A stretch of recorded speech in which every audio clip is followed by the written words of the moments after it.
One of my primary goals is to make sense of the world around us. Like many of you, I am both fascinated and perplexed by the rapid changes that have occurred in American life.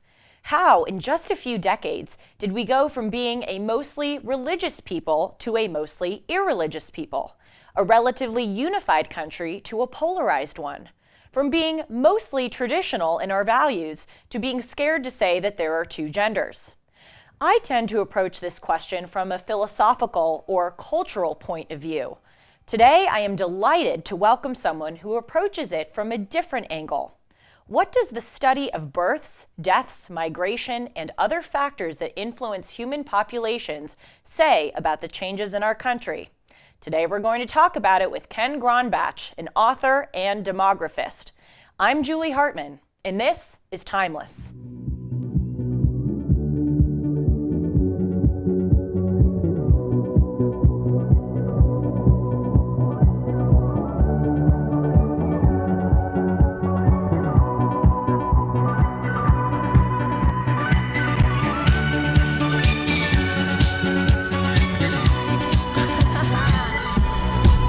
Hey friends, welcome to Timeless, the show where I talk about timeless, eternal subjects.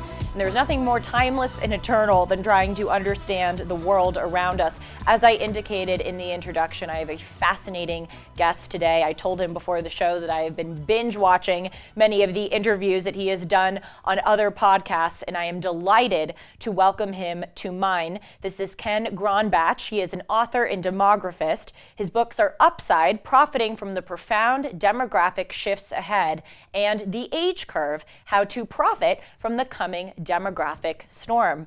Hi, Ken. Thanks again for coming onto the show. My pleasure. We've been trying to do this interview, and last time, I don't mean to expose you to the audience, you were on your boat off the coast of Florida, which you just told me before the interview survived Hurricane Ian. That's correct. Yeah, it was one of the few boats that did. Wow. Yeah, we got whacked. We were ground zero.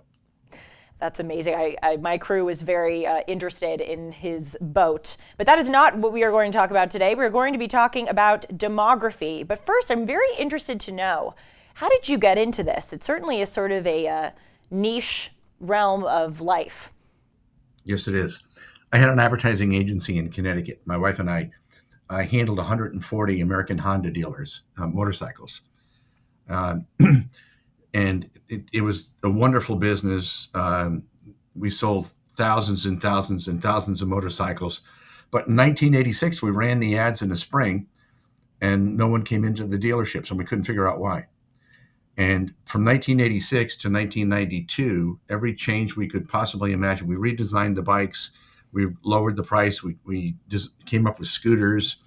Our dealers all went out of business in the Northeast. We had all the dealers from Maine to Pittsburgh to Washington, D.C., and we couldn't figure out why. And what had happened, I found out in 1996, after viewing an editorial in a newspaper in Connecticut that was indicting Generation X, people born 1965 to 1984, saying that they were lazy, slacker, couch potatoes, and were not involved in the political process. And what was the world going to come to if Generation X was our future?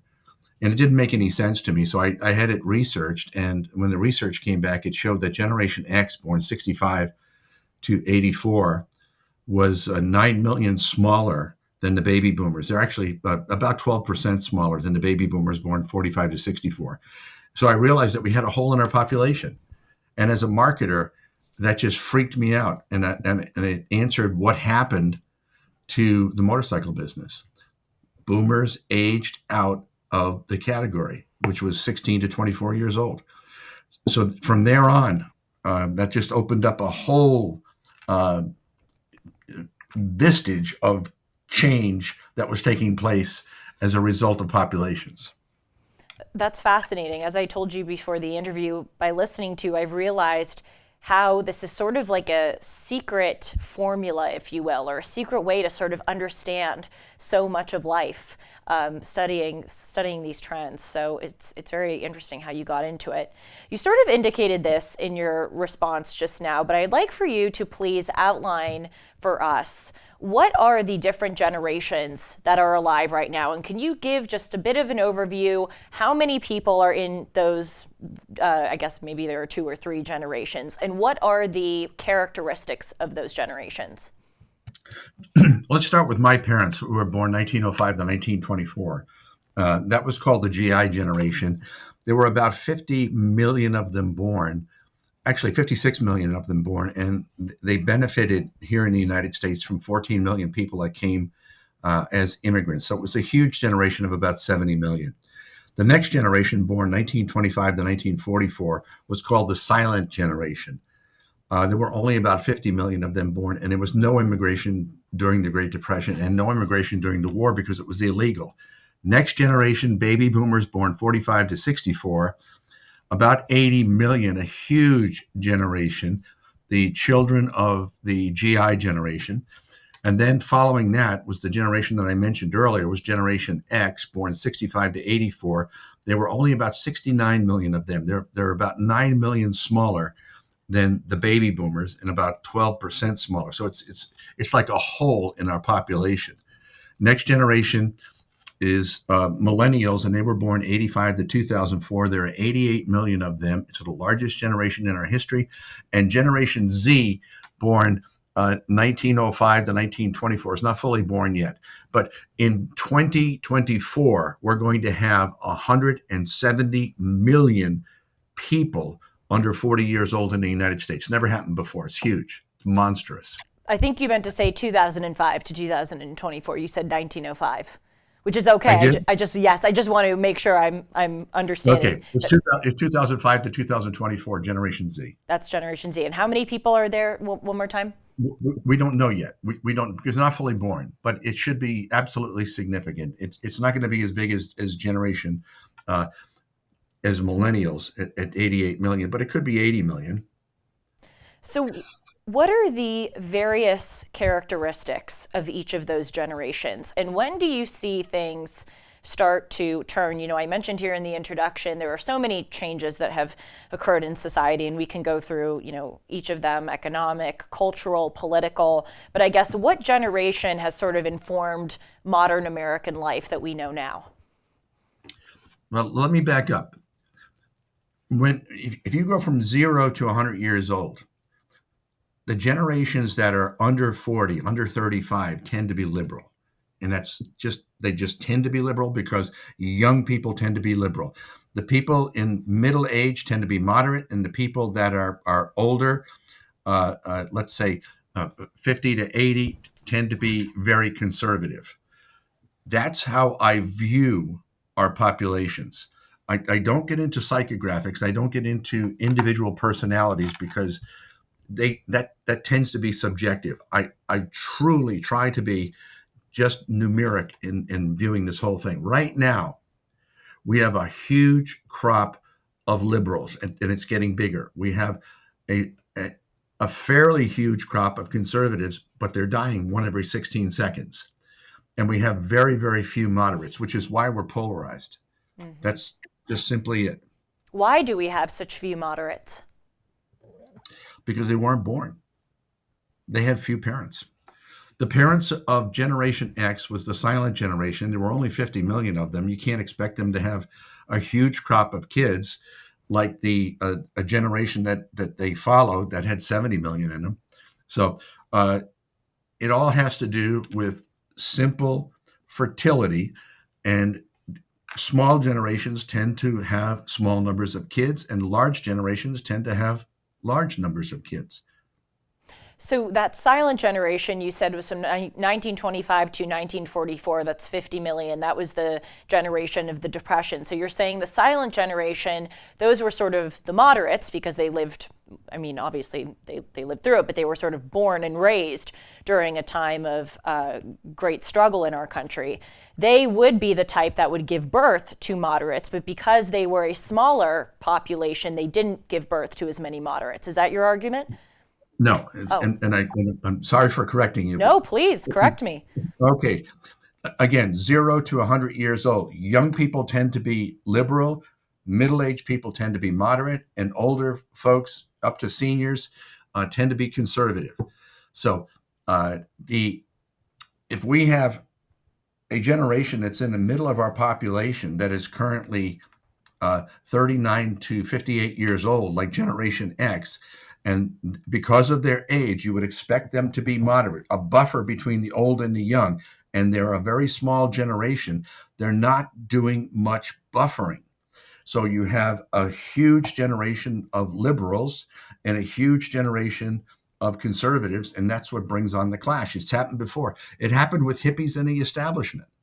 And you wouldn't remember that, but late 60s, all of the 70s, and early 80s, we had huge clashes. In fact, we had Kent State where National Guard shot the students.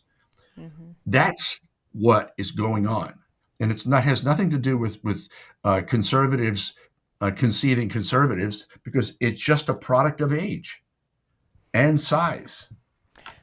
Will these younger liberals that you say exist, and I'm not denying that they exist, they're everywhere, will they grow up to be conservative? Yeah, you know how I know that? How? Hippies. I grew up with hippies. Hippies were sex, drugs, and rock and roll. That was what they wanted: sex, drugs, and rock and roll. What happened to the hippies? The hippies grew up, became moderates, and then conservatives, and became Republicans. We change as we need to.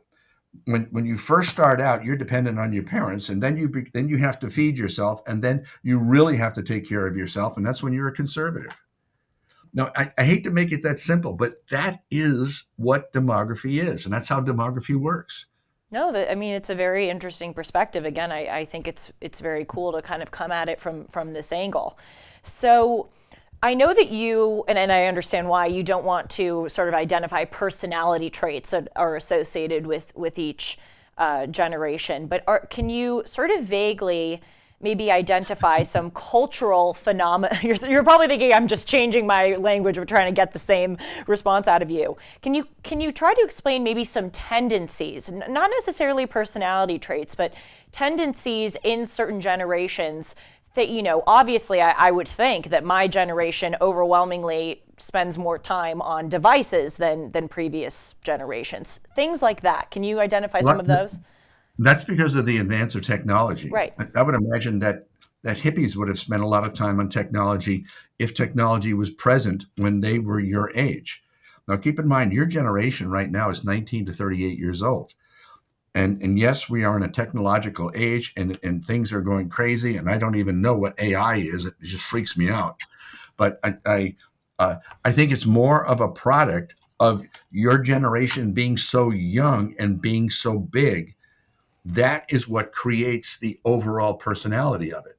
So I know you want me to define further why you are so technological. I can't do that. All I can tell you is mass and motivation. That's fine with me. I mean, I think it's logical to say that this is what we were, exposed to as children. That is iPhones and technology, and that's why we're probably more addicted to it. I was listening to you in an interview recently where you were talking about, and indeed, as I was reading your book titles, I noticed that both of them include the word profit. You were talking about the economic changes that are occurring as a result of demography, and I heard you say something like, people in my age cohort do not like doing things for themselves. So the service industry will become more, I think you cited repairing certain things will become sort of more profitable. Can you speak more about the economic trends that we are seeing? Well, one of the big trends for Generation X, and these are the people that are 39 to 58 years old, is they literally could not provide the labor necessary to drive our country and to drive the needs of the baby boomers who were in the driver's seat. So what happened as a result of that is they sucked in immigrants like a vacuum, and the number of immigrants that were sucked in was 60 million Latinos, most of them Mexican, and um, the Mexicans that came here, the immigrants. I tell folks, I said, you got a problem with Latinos? I said, you're crazy, because without Latinos, we don't have a country in 50 years, because they are the only people right now that are doing the things that require physical labor in the United States. And we see that is totally evident in Florida. Without them, Florida wouldn't be Florida.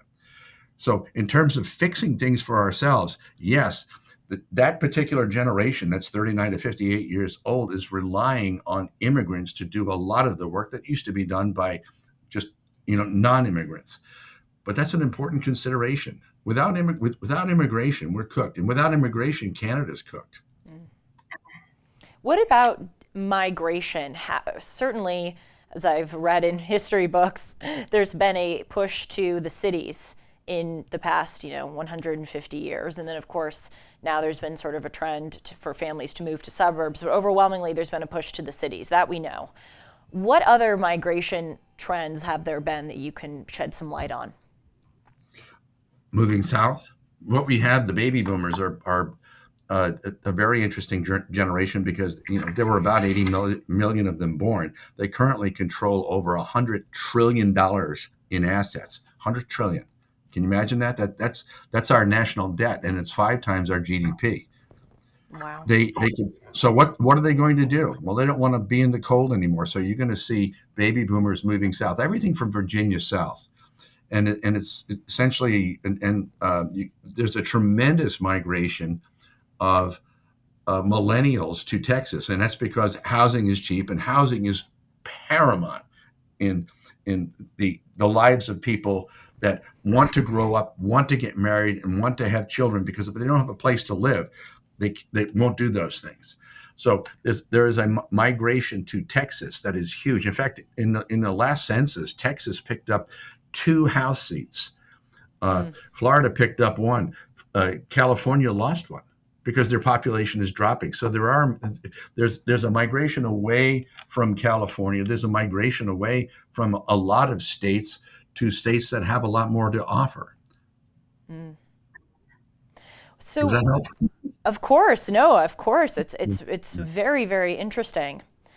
Where does wokeism come from a demographic point of view? Because I mean, of course, we've seen trends of political polarization in our country, but this sort of has a different character of being able, I reported on my show the other day, there was a 12-year-old boy in Massachusetts who wore a shirt saying there are only 2 genders, and he was sent home from school and reprimanded.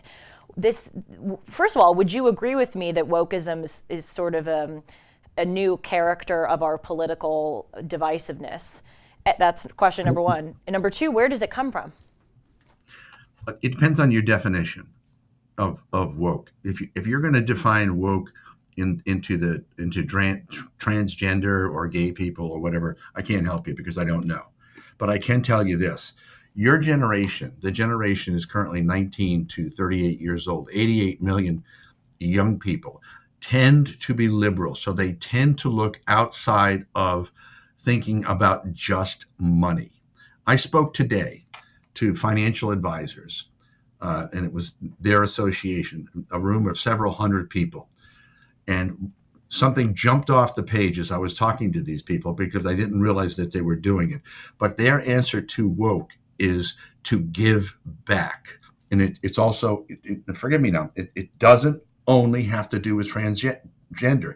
It has to do with doing something more important than money. It's standing for something more important than money. And what they're doing is they're doing pro bono financial counseling for people with cancer, for minorities, for different ethnicities, for people who can't afford it. And I can't think of anything better that translates woke. Another thing that translates into woke is a sock company that for every pair of sock, I think it's called Bamba, every pair of socks they sell, they give a pair of socks to a homeless shelter. That's wonderful. I just spoke to Kroger supermarkets, and they have come up with an amazing answer to woke. And their answer is, we throw away enough food to feed our communities every day. We're going to see that they get that food. The people that can't afford to come into a supermarket. There are many other things, many other parts of woke, many other parts of doing something, thinking differently, thinking more progressively than just thinking about transgender. I don't know about transgender, but I can tell you about the other things. Well, certainly those other things are great, and they're probably a good offshoot of woke. But what I'm referring to is sort of this mainstream tearing down of accepted norms, speech codes. I was recently reporting on the Oregon Department of Education. Again, this isn't just fringe, this is mainstream. The Oregon Department of Education has this manifesto that says finding one right answer in math is white supremacist. Arizona has these chat rooms for 10-year-olds in which they can talk about sex and gender, and there are these escape tabs where they can click and log off if their parent walks in. New Jersey Department of Education, steeped in critical race theory, steeped in saying that if you say that gender is binary, that's bigoted. Again, this is really mainstream stuff, and I'm not saying there isn't something perhaps good that comes out of some people who may quote unquote identify as woke. But what, from a demographic standpoint, is causing these blatantly irrational, harmful, crazy things, like saying one right answer in math is white supremacist? You got me. And listen, I'm sorry, but I really don't. That's not my niche. I don't understand that, and I think that's a lot smaller than we think it is in terms of its influence on, the United States. A lot smaller.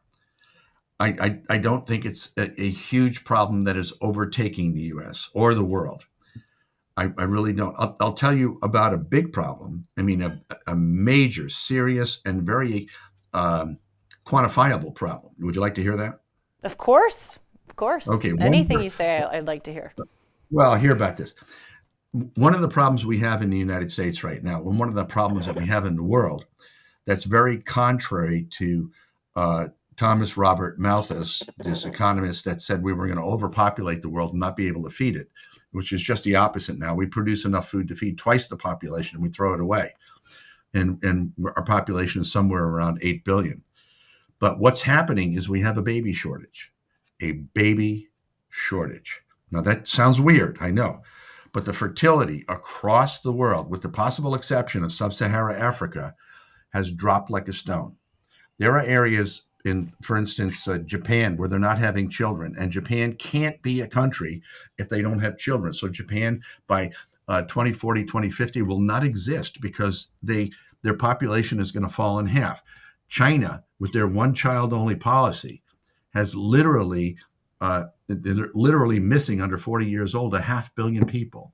They can't correct that. The United States fertility is about 1.6. You need 2.1 to replace our population. Do you know these are the population numbers for the world? There are about 150 million people born a year. There are about 60 million people that die per year. Now, those two numbers are getting closer. There are 60 million abortions per year, and half of the births, 75 million births, are unintentional. Why are they unintentional? Now, I know this is strange, and I apologize for it, but because it's a very sensitive subject. But the reason that the 75 million people are born unintentionally is because making babies is fun. I mean, it's a pleasurable thing. But what we've done is we've taken that pleasure and moved it to the internet. And 1/3 of the internet content right now is pornographic. Pornography has nothing to do with families. It has nothing to do with love. It has nothing to do with normal relationship between men and women. And it certainly doesn't produce babies. So it's a serious concern of demographers at the highest level that we are going to reduce our population. And when you reduce the population of the United States, we go away because we're just going to end up with elderly people. That is what's happening in China right now with their one-child-only policy. China can't attack Taiwan because they economically they're being eaten alive from within.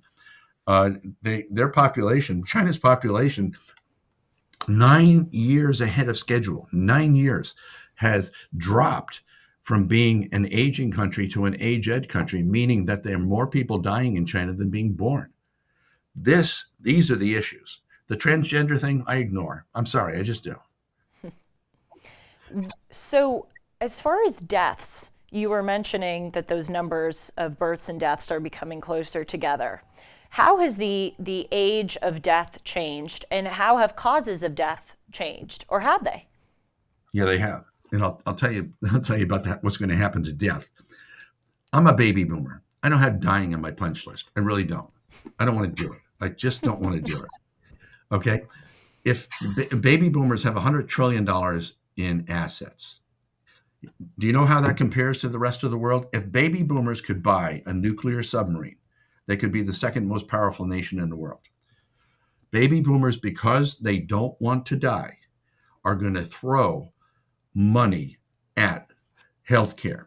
We will beat heart disease, we will beat cancer, we will beat Alzheimer's, and we're probably going to do that in the next 10 or 15 years. And the reason is baby boomers have mass, money, and motivation. We want to live. What's happening with the age of dying? Well, the age of dying used to be, I mean, you retired at 65 and died at 66. Now the average age of death has moved well into the 70s. It's going to move well into the 80s. Even though the healthcare thing is going to precipitate from the United States, the rest of the world is going to benefit from it. How has COVID changed our demographics? That was temporary.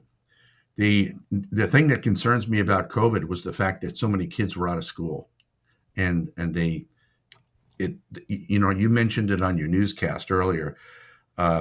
We need to address that. We've got about kids that are about 3 years behind. That's how it affected us. And the other things that influenced was we don't have in business. I was encouraging folks today, and I encouraged them yesterday when I spoke to the people that handle that manufacture equipment for warehouses, that you need to have what they call bump theory. Bump theory is very simple. You need to be near other people in your business because you benefit from that. You don't just benefit from it emotionally, you benefit from it for your business, because you will turn to somebody in the elevator and say, wait a minute, you talked to the president of IBM and you know him. What was he like? I have a meeting with him and we got to make some decisions. That's bump theory. So what COVID did to us was made us very separate. And of course, it precipitated emotional issues. And I know that suicides are way up. Was there another time in our history where there was a similar sort of trend with suicides or drug use, or with test scores, dropping? I don't know. I'll tell you this. I grew up in the late 60s, 70s, and early 80s when we had a mammoth divide in our culture between sex, drugs, and rock and roll hippies and their GI generation conservative parents who literally fought each other. I mean, fought. So this division that we have now in our country is really minor compared to that. Hopefully. So because your books are about profit, regale us, please, with some wisdom. For those who are out there looking for a career path, looking how to make money, what would be the most advantageous career path given the demographic changes occurring? Healthcare, big time. Healthcare. You really want to make money? You know what particular category is totally underserved, and no one understands it. We think we understand elderly people right now. The number of elderly people that we have in our country that are 79 and older it's a joke. It really is. It's because of a generation called the silent generation, which was the smallest generation of the last 100 years. We are going to double the number of elderly with the baby boomers. And I mean double. One, because they're bigger, and two, because they're living longer. We are totally underserved in cemeteries. Don't laugh. We're totally underserved in funeral homes. We're totally underserved in crematoriums. We're totally underserved in elder care. All those categories where you need to have intense care for health care and death care. So I tell folks, I said, listen, you want to get into a good business right now? Death care. We can't handle dying baby boomers. It's impossible. It's just too many of them. It's amazing that you just brought this up because on a recent Timeless episode, I talked about burials and cremations and the histories of different cemeteries. And one of the things that I learned in my research is indeed what you said, that we do not have a lot of spaces anymore in cemeteries. Arlington National Cemetery in Virginia has only 85,000 spaces left when there have been, I believe it's maybe 50 or 60 veterans that we have now that have served over the past 60 years. So again, very prescient that you brought that up given my most recent episode. Because you talked about China and about, oh, I'm sorry, were you going to say something? No, other than the fact that I've been told by people that run cemeteries, and I've spoken to like a cemetery associations at length. They say they're going to stack people. They're going to put them on top of each other. Well, it sounds kind of sinister, but I laughed. No. But actually, if you have a family plot, it actually might make sense to stack people and to go just Yeah. further down than across. Actually, hey, Right. you may have just given someone a business idea who Oh, may go into healthcare I've given thousands of people business ideas in that category, and they listen. and death I'm care. telling Yes. you're going to. It is an incredible career. But remember, healthcare and the and housing. We're 25 million houses short of our needs. So, what's going to be built? Well, it's going to be affordable housing, which is manufactured housing. It's going to be multifamily housing because that's it's just cheaper, and freestanding housing. Housing. We need 25 million more units for your generation. By the way, I really do respect your sort of wanting to veer away from focusing on personality traits because it makes it a very sort of data, statistics based analysis that you're providing. But what I find to be interesting about this discussion, and you may not want to go there, so you can take me in another direction if you'd like. But I think one of the reasons why we don't have a lot of people in healthcare or in death care is sort of hearkening back to what you said earlier about the necessity of Latinos in this country who will do sort of blue collar work that is dying out. I think the reason why we don't want to get into healthcare or death care is because quite literally we don't want to get our hands dirty. That many of us, myself included, have benefited from living in a very economically and culturally prosperous country where blue collar jobs are dwindling and white collar jobs are proliferating. And it is sort of unnatural or undesirable for people in my cohort to want to do those kinds of jobs. Well, I'll tell you this: data doesn't bear that out, Oh, and okay, I'll good. tell you what does. No, let me tell you. Uh, Women outnumber men in college right now, about 65-35. That's why'd that happen?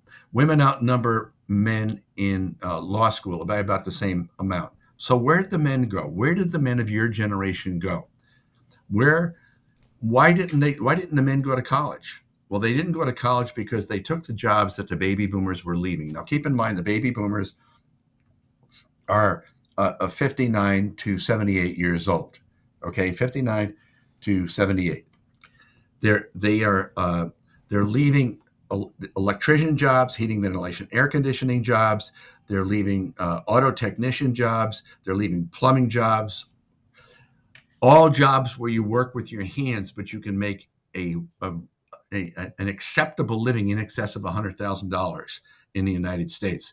So I don't think your generation has a fear of getting dirty. I just think they need to make money. Good. I'm glad to hear Yeah. it. Yeah. So finally, because you were talking about China and Japan, I was planning on focusing this discussion on the United States, but I'd like to ask you sort of globally about demographic trends. I know that it's perhaps difficult to speak in these broad terms because obviously every country is different.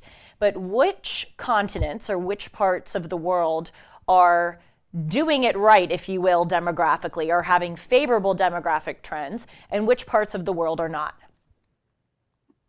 Okay. Asia's cooked.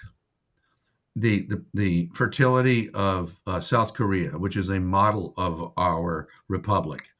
I mean, it's a model of us. Is the fertility in South Korea is zero point 0.8. Now, Wow. can't survive. The fertility of Japan is at a point where They literally are finding elderly people in Japan that have been dead for 3 months.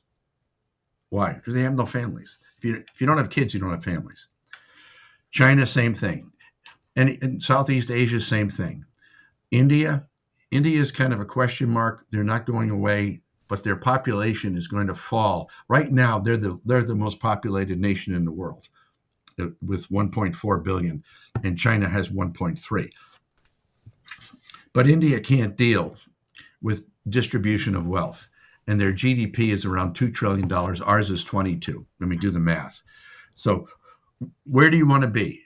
You want to be in the EU? The EU, Portugal, Spain, France, Italy, Germany, all across the board, in Eastern European nations, and Russia are not having children.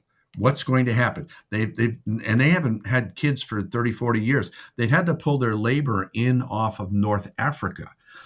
The labor that comes in is Muslim, not an indictment of Muslims, but Muslim culture and Western culture do not mix. The Muslims that are coming in are having 6 kids, so the EU and that whole region will be Muslim.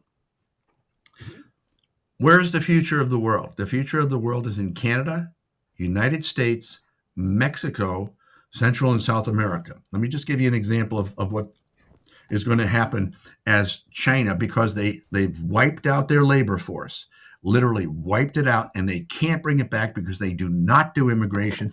They are xenophobic, and 92% of China is Han, which means they're Chinese, and they don't like people that are not like them. They have in 1995, they were paying their labor in their factories about 50 cents an hour. Now they're paying people in their factories about $6 an hour. So, but they've run out of labor. And so they're going to have to raise that rate and raise that rate and raise that rate. Where's the manufacturing going to go? And this is my forecast, and you can test. Call me back in 10 years. It's going to Mexico. Okay, it's going to Mexico. Mexico is currently paying their factory labor about $5 an hour. Mexico has perfect demography. They have children. They're Catholics. They have a perfect demographic pyramid. They have just the right amount of elderly, just the right amount of seniors, just the right amount of middle age, just the right amount of young people, and just the right amount of kids. Mexico is going to blossom, manufacturing-wise. Wow. Boy, am I glad I asked that question. Yeah. So I just want to understand, you were saying Russia is not having any children. Russians are not having children. Russia by 2050 won't exist, and neither will Japan. Yeah, Russia. You know, I wish Vladimir Putin would have called me before he charged into Ukraine, because he thought he was going to annex 40 million healthy people, and the demographics of Ukraine are a disaster. And it's very interesting how they're fighting this war. Have you seen any pictures of the people that are fighting this war? I'm surprised they aren't fighting using walkers because they're so old. Literally, neither country has had kids. Russia has lost 1 million young men in this war who left the country because they didn't want to be drafted. So they're gonna run out of people to fight. So now they're just bombarding each other. This is why I said that I learned from you in your other interviews that demographics are sort of like the secret explanation for so much that is very interesting. To follow up again, so you're saying the Muslim world is proliferating, and this is what we've seen. Yeah. Douglas Murray wrote a book. Oh gosh, of course the name is escaping me. I think it's called War on the West, where he talks about the migration of Muslims into Europe. But you were saying the European Union is proliferating. But you meant with the Muslim population, not with the Muslim population. Yeah, they will be Muslim. The European Union, EU, will be Muslim because they're having kids, and the indigenous folks are not. Do the math. What about the United States? Where does the United States stack up to these? The United States is right about now. We're at 1/6. Here's the unknown. Your generation, the millennials, because we're not talking about Z yet because they're too young. But your generation should be providing us with 4 million plus babies per year, and you're not. And our fertility is somewhere around 1.6, 1.7. I believe that your generation entered the labor force late, is marrying late, is buying homes late, and will have their kids late. Now, that's not a good thing because having kids in your 30s is kind of complicated. But I believe that you're going to provide us with substantial amount of children, especially if we can find you good employment and good housing. In addition to that, let's back up to 2007 for a minute. In 2007, they broke a record in the United States. A record was broken in the United States for the number of live births, and it was 4,316,000. The record was set in 1957, was 4,300,000. Moved ahead 51 years. Of that population, 4,316,000, 25% of that population was Latino. Thank God for the immigrants, folks. Thank God for the immigrants. Go find a Latino, kiss them on the lips, and thank them for coming, because without them, we don't have a country in 2050. So why, again, it's so funny because I'm going to level with the viewer here. I think I ask a question and I think it's the end of the interview, and then he says something and I want to do all these follow-ups. So forgive me if it's... I'm fine. I have to be to the birthday party in an hour and a half. Okay, yes. He just said that all he had to do today was a birthday party. But we're continuing with this party here. Why having your kids, or why having kids, in your 30s? Why is that a bad thing? Because that's sort of what I'm planning on doing. So convince me otherwise. I think biologically it's just more difficult. I think you're capable of having kids in your middle teens. I just think your body, and I don't know this for a fact, but I'm told that your body, it's harder for you to have kids in your 30s. So I am encouraged, as sad as it sounds, to hear that China is going to struggle a bit, because I talk a lot about on my show about what a threat China is to us. I mean, economically, they are very strong. They're sort of buying off other countries. I rattle off these lists of all of these leaders that Xi Jinping has met with over the past few months. The leader of Saudi Arabia, the leader of Iran, the prime minister of Hungary, the president of Colombia. Xi Jinping and Chinese state-owned companies are investing in building railway lines in places like Bogota and Tehran. It seems that economically they're becoming a powerhouse. Obviously, they are the ones making the fentanyl, selling it to the Mexican drug cartels, which is pumping across our borders, killing Americans. They're spying on us with TikTok drones. The point is, China is a formidable power. You said economically they're cooked, to use your words. I'm interested to know why, because from my perspective, they seem to be economically killing it. And then the second thing is, when do you think China will die out? You say that they are, quote, cooked too in that regard. So when will that happen? China's population right now is 1.3 billion. 2040, 2050, it'll go to half that. It'll be 700 million. Market economies are like businesses. You can't cut business in half and survive. We all know how to expand. We don't know how to shrink. They are already done. They are not going to be a threat. All of what they're doing so far, especially what they do with Taiwan, is all saber rattling. Even with their military is saber rattling. When you don't have population, what do you have? And they don't have kids. And right now, this is how brilliant they are. First of all, they have 1 million buildings in China that are empty because they failed to consider the effects of the one-child-only policy and the lack of the necessity to have these buildings. But they are forcing fertility now. They want their women to have 3 kids. The only problem is with the one-child-only policy, they wiped out the parents. See, you need parents to have children. So no amount of insisting that their young people have kids is going to work. And even if it didn't work, they don't need babies. They need 20 to 40-year-olds. And babies don't come out that age. They come out much younger than that. So there's no hope for them. They will not repair that. And they are not a force. And from everything that I can understand, Xi Jinping is an autocratic dictator who is taking China back to one-man rule, and that will never work. Never work. This is so fascinating because, if you look at the past 20 to 30 years in American history, but especially the past 20, what was it, 2003. We were in Iraq and Afghanistan 20 years ago, and we viewed the Muslim world as sort of the greatest existential threat to Western civilization. Of course, I recognize, that yes, there was this war on terror. I'm not saying all Muslims are terrorists. I'm not saying that Muslims, in their culture inherently poses a threat to Western civilization. But the point is the focus of the United States was on the Muslim world. Then once those wars ended, we sort of had maybe 2 or 3 years of not focusing on anything internationally. And then Putin invades Crimea in 2014. China has Xi Jinping ascend to power. And then now, of course, we have the war in Ukraine and China asserting its global influence. So it's fascinating because according to your analysis, we may sort of go back to seeing the Muslim world again. Take it in the spirit that it's intended when I say it. U.S. policy may go back to sort of seeing the Muslim world as the threat or the challenge to our civilization, our culture, etc. Is that fair? That's what Israel thinks. Yeah, well, that is certainly true. Israel has always thought that. Yes. They've been. That's been a battle for, centuries. I think what's going to happen is that will be the conflict. That will be the conflict on that continent, and that will be Israel and the Muslims. Do you think Israel is cooked? Nope.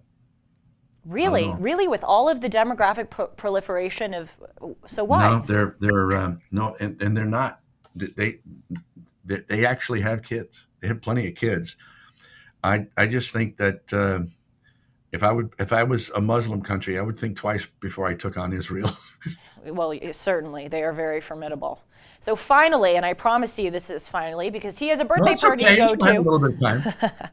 No, this is, we should play a drinking game with the amount of times I say fascinating and interesting because it's just endlessly those adjectives, which I won't repeat. India.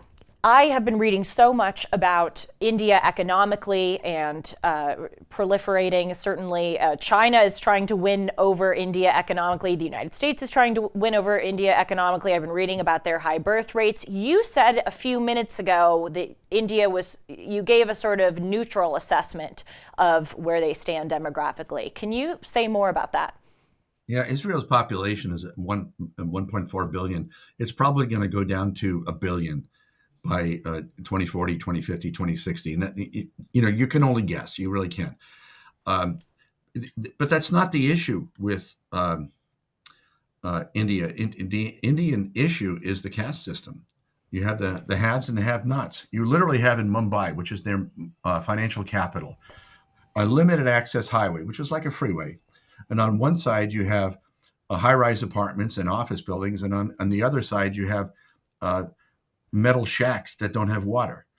And that's the population. Now, unless India can figure that sharing of the wealth out, I don't think there's any big place for India in the world going forward. I really don't. We have about 5 million people in the United States from India, and they run companies. They're amazing. The best and the brightest from India come here.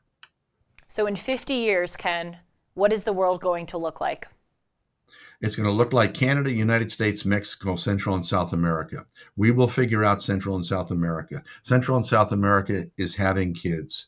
We're fine. We will continue to do immigrants. The best and the brightest from the rest of the world will realize that their continents are fading and they're going to come here.